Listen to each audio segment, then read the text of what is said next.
Brought to you by Penguin.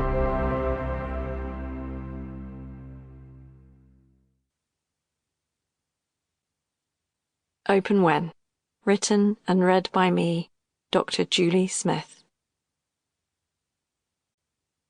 For Sienna, Luke, and Leon, my wish is that you never need this book, but I wrote it just in case.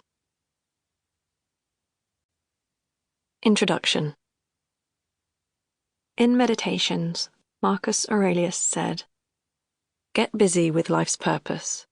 Toss aside empty hopes. Get active in your own rescue, if you care for yourself at all, and do it while you can." A letter from me to you. Despite the fact you're listening to me read my audiobook, I have never been a talker. Even as a child, I observed and absorbed, but rarely approached anyone in times of need. For that, I did what many quiet kids do. I turned to books. Looking back, I see my impulse to read as a kind of searching. I was asking of the pages what I was unable to ask of real people. I waded through book after book. Sometimes I found what I needed, sometimes I didn't. With that in mind, and my current profession as a clinical psychologist, you would be forgiven for assuming that I want to promote inward-focused self-reflection. That is not the case. The inner world is like a sauna. There are benefits to being there, as long as you don't stay for too long. In the same respect, I strongly urge you, in challenging times, to connect with other humans in the real world wherever possible. That is where most of the answers lie to our naturally fluctuating mental health in the face of life's ups and downs. But I am also realistic enough to know that not everybody has a reliable or trustworthy person available to them at the most crucial of times. So, when you find yourself working things out alone and you struggle to be the voice for yourself that you need to hear, this book is for you. The moment I realized I needed to write this book was when I heard stories of how people were carrying around my previous book, Why Has Nobody Told Me This Before?, so they could refer to it in difficult moments. While these stories were often shared with me as a compliment, I couldn't help but think that it wasn't written for that purpose.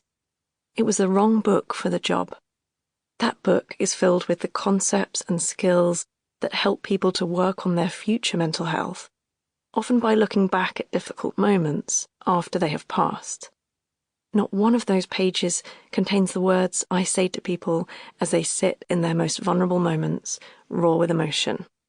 In the days before a hurricane, a hammer and nails are exactly the tools you need to arm you for what might lie ahead. But the moment that storm hits, the last thing you need to hear is how you could have been better prepared. In those moments, what we all need is someone to look us straight in the eye and bring the words we need to hear right now. Words that say, "I'm here, let's move forward together. I know a way through." You might say my previous book was the hammer and nails. This book is my hand reaching out to yours in the chaos of the storm, saying, "Come this way, let's get to work." In the moments of pain or confusion, most of us struggle to be the voice we need to hear. Not because there is something wrong with us, but because we are simply learning as we go. So this is the book for us all. For our children as they fly the nest, for our friends that live out of reach, for our family when we can't find the words to say, and for ourselves when we need to find a way through.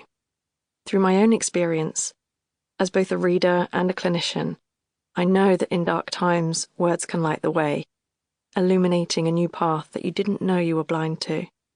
As I wrote these letters to you, which you'll hear at the beginning of each chapter, I wished at times that I could read your mind and know precisely what you are dealing with and the words that you need the most. An impossible task. I can't predict the details of the challenges you face.